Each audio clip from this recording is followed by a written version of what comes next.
Hello guys, जय श्री श्याम, राधे राधे, हरे कृष्णा। चलिए आज हम आपको एक और शीतला माता की, बासोड़ा वाली माता की कथा सुनाते हैं।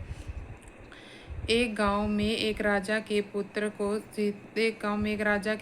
को चेचक यानी कि माता निकल आई।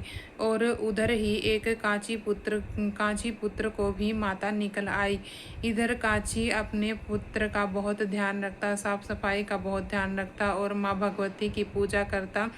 उसने अपने घर में नमक वर्जित कर रखा था और छोंक भी, किसी भी प्रकार की सब्जी में छोंक वगैरह नहीं लगाता था। और न ही किसी को मतलब ऐसे उसके पास से छोंक की वस्तु जाने देता था, ताकि उसकी खुशबू से उसका मन ना मचल पाए। और उसका पुत्र बहुत जल्दी ही ठीक हो गया था। इधर राजा के लड़के को भी चेचक की बीमारी हो गई थी। माता निकल आई थी। तो उसके बाद वह भी माता भगवती के मंदिर में जो उसने भी माँ भगवती की पूजा आराधना की, जागर माँ भगवती माँ चंडी का पाठ करवा रखा था। और लेकिन वह नित्य गर्मा गर्म उसके घर पे व्यंजन बनते, राजा के घर पे, और गर्मा गर्म स्वादिष्ट भोजन बनता। मांस अलग अलग प्रकार के मांस तैयार किए जाते, और जिससे उस राजकुमार का मन ललचाता, खाने को मन करता। एक तो वह बीमार और ऊपर से इकलौता, उसकी ऐसी अनचाही जिद भी पूरी कर दी जाती, जिसके कारण वह और भी अधिक बीमार पड़ने लगा।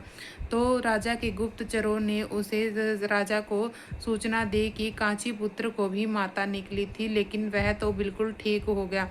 एक दिन राजा में चिंता में पड़ गया कि वह तो कुछ पूजा पाठ भी नहीं करता और उसका लड़का बिल्कुल ठीक हो गया, लेकिन मैं तो इतना सब कुछ करता हूँ, फिर भी मेरा पुत्र ठीक क्यों नहीं हो रहा। श्वेत वस्त्र धारण करे हुए 4 भुजा वाली माता शीतला माता ने उसे दर्शन दिए। भगवती ने और कहा, हे राजन, मैं तुम्हारी भक्ति से अति प्रसन्न हूँ, इसी कारण तुम्हारा पुत्र जीवित है। लेकिन तुम जो नियम होते हैं उनका पालन नहीं कर रहे। इस बीमारी में नमक वर्जित होता है, और न ही किसी भी सब्जी वगैरह में तिड़का लगाना चाहिए, क्योंकि उसकी खुशबू से रोगी का मन ललचाता है, और उसके कारण वह उस चीज़ को खा लेता है और उसको बहुत पीड़ा होती है।